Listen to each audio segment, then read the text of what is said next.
1942. She was one of 5 children, born to a Pentecostal preacher and a church choir pianist.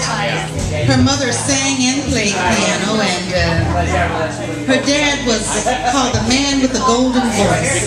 Very charismatic, very handsome. Aretha's mother died when she was 10. Her parents had divorced when she was 8. And Reverend Franklin took all of those kids and moved to Detroit. All of the children were talented. They were all musicians and singers, but Aretha was especially so.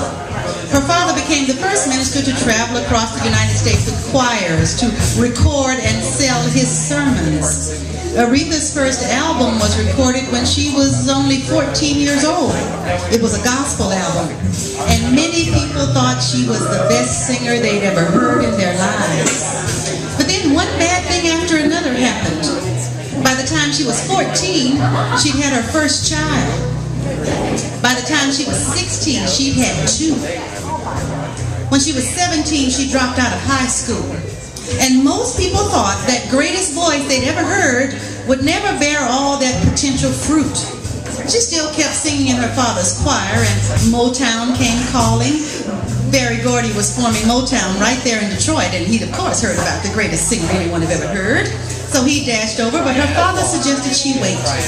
And she waited for an offer that came from Columbia Records. A man named John Hammond, who discovered both Billie Holiday and Bessie Smith. The last discovery of John Hammond's career was Aretha Franklin. And he took this 18-year-old single mother of 2 to New York. And a career was formed there that lasted a lifetime. Perhaps her most influential non-family relationship was Sam Cooke. Sam was originally a gospel singer, singing with a group called the Soul Stirrers, but he always had this interest in R&B. Aretha says the first time she ever saw Sam Cooke, he was coming with his brothers to sing at her father's church.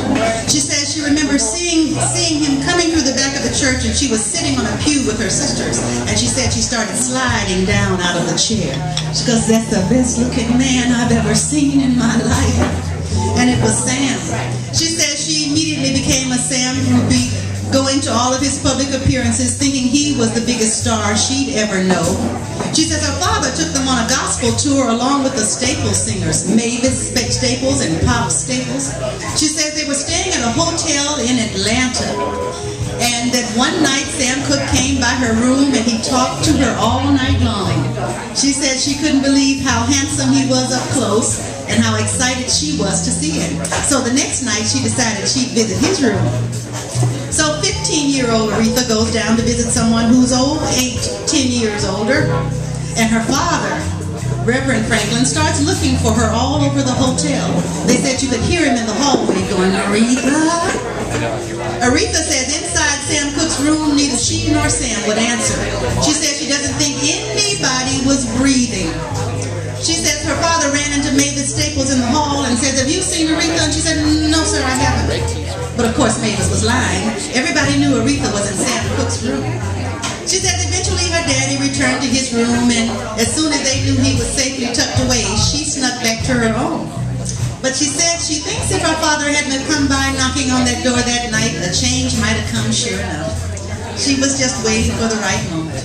Of course, Sam Cooke married his childhood sweetheart.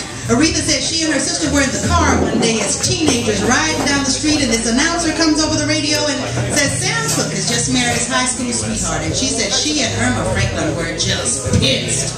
She said they said, "That's it, we're never going to see him anymore. We're not going to see any more of his concert. We're through with him. We don't love Sam anymore." She said when they returned to Detroit, Sam Cooke was appearing in concert and flyers were all over town. Sam Cooke now in Detroit. She says the day of the concert, she and her sister sat on the front porch and sulked. "You going?" "No." "I'm not going either." "No, me either." She says that later in the evening it got, they both kept checking their watches. She said about an hour before the concert, Irma says, "Oh, come on, let's put our clothes on and go." And they got as dressed as they could get to go and see the man who broke their hearts. The man she said she was in love with from the very beginning, Mr. Sam Cooke.